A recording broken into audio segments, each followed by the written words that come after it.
The flickering torchlight cast grotesque shadows along the stone walls as the young pontiff's lifeless body was discovered.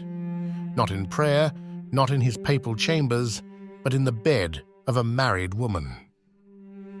The year was 964 CE, and Pope John XII, who had ascended to Christendom's highest office before his 20th birthday, lay dead, reportedly struck down mid-adultery.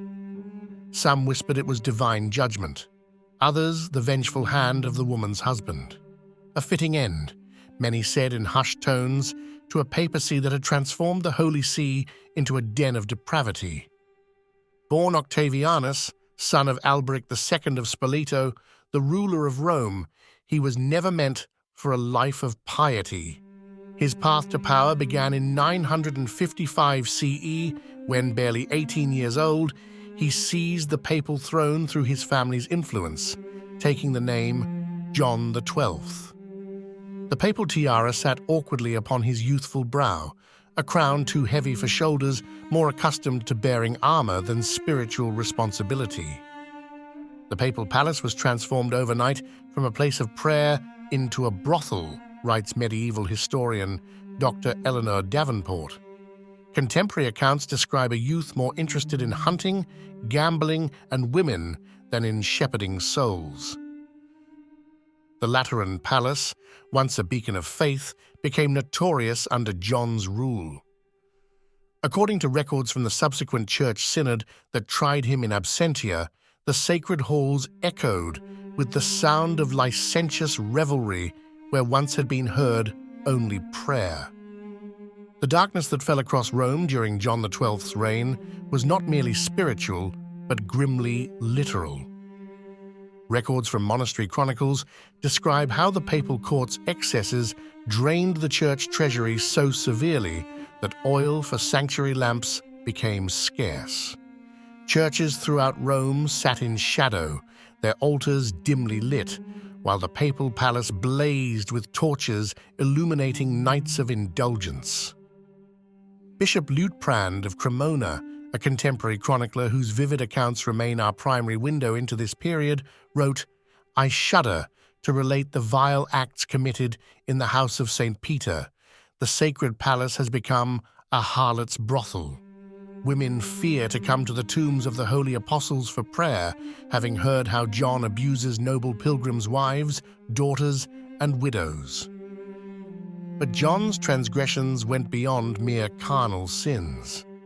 Professor Martin Ravenstein of Oxford notes in his obscure but revealing text, Shadow Papacies, that John had a particular fascination with ancient Roman practices that bordered on paganism.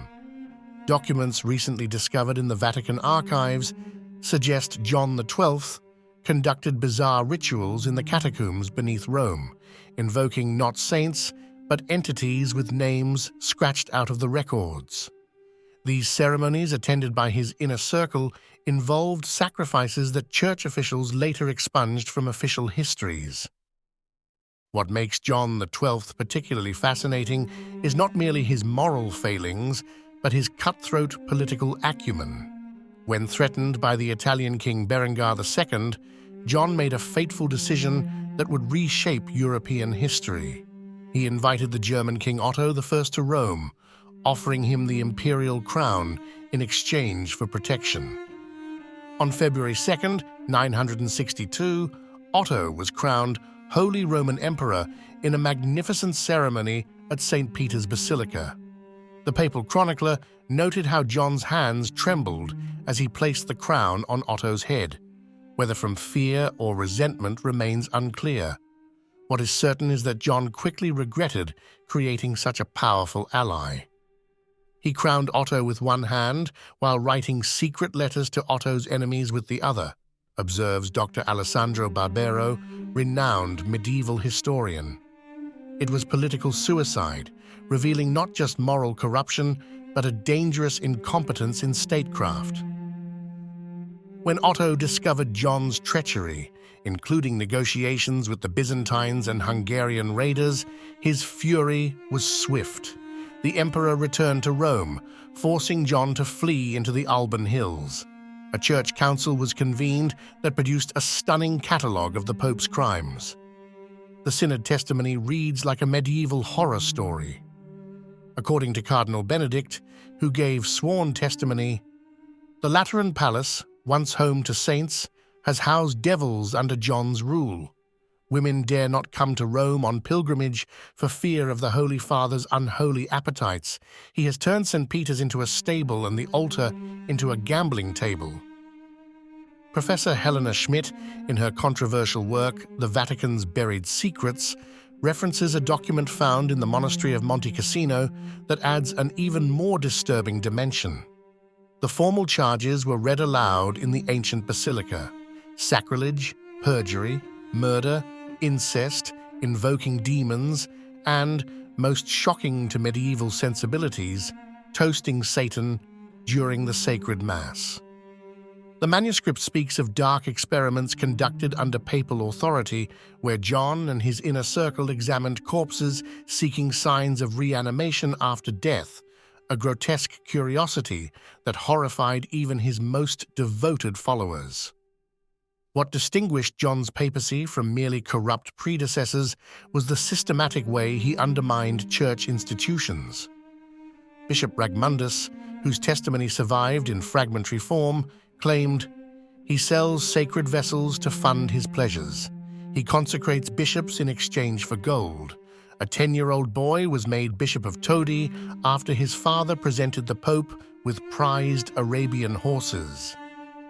Perhaps most disturbing was John's treatment of church property and relics.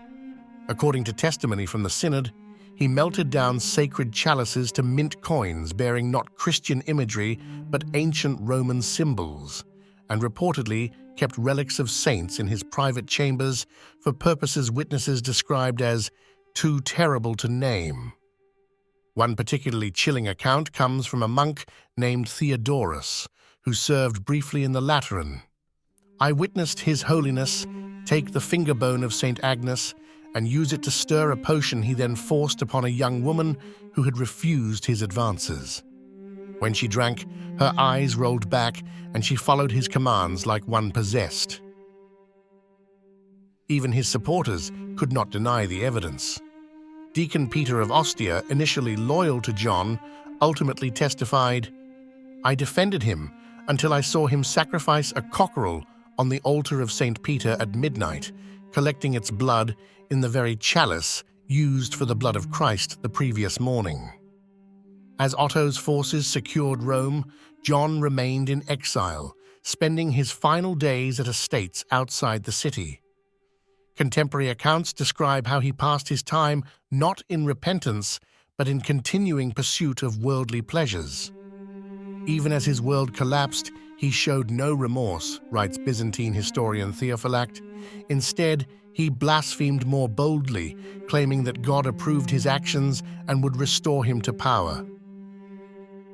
The peculiar circumstances of John's death remain contested. The most commonly accepted account claims he suffered a stroke or heart attack while in bed with a married woman. Some chronicles, however, suggest he was beaten to death by the woman's jealous husband. A third, more obscure account from an anonymous monk suggests poison administered by a servant who could no longer bear witness to the Pope's excesses. John XII's brief but destructive reign had lasting consequences for European history. His invitation to Otto established the German influence over the papacy that would continue for centuries, fundamentally altering the balance of power between church and empire. Professor Carlos Mendez of the University of Salamanca argues that John's papacy represents a critical inflection point in church history. The very extremity of John's corruption forced subsequent reforms. The church had to confront how far it had fallen when a youth with no spiritual qualifications could turn Christendom's most sacred office into a vehicle for personal gratification. The reforms would come later, but in John's immediate aftermath, the papacy continued its decline into what historians call the Saeculum Obscurum, the Dark Age of the papacy. For decades after John, popes would be installed and removed at the whim of Roman noble families, continuing the pattern of corruption he had so dramatically embodied. Much about John XII remains enigmatic, not least because subsequent church authorities attempted to minimize his impact.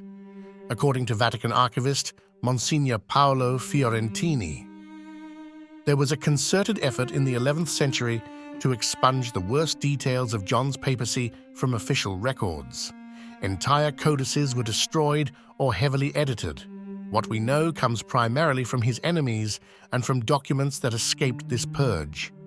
One such document, discovered in 1987 in a monastery outside Ravenna, contains what purports to be John's private reflections. "They call me monster, but I was made pope before I was a man. I never chose the cross was forced upon me.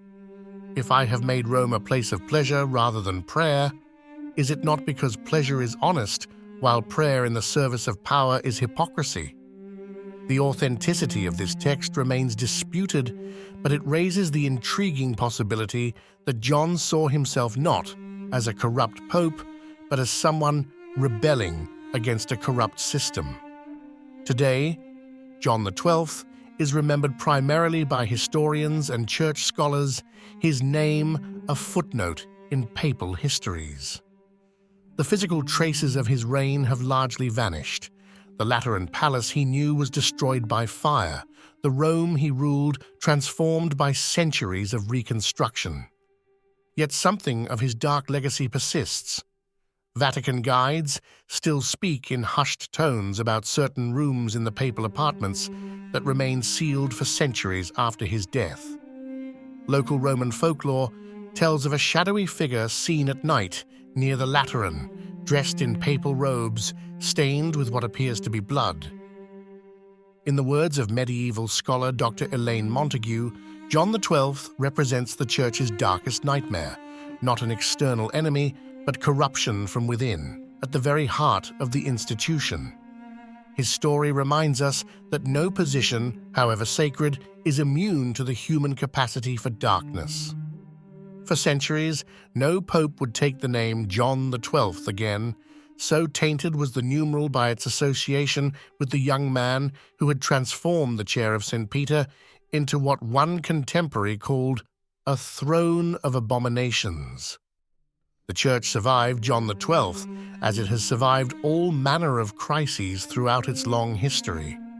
But in quiet corners of the Vatican, when candlelight casts long shadows across ancient walls, some still say you can hear the echoes of unholy revelry, the ghostly laughter of the boy pope who turned Rome's holiest offices into chambers of horror. And perhaps most disturbing of all, recent DNA testing on remains discovered beneath the Lateran Palace in 2019 revealed evidence of rituals far darker than even John's harshest critics had dared suggest in their historical accounts. Some secrets, it seems, were too terrible, even for his enemies to record.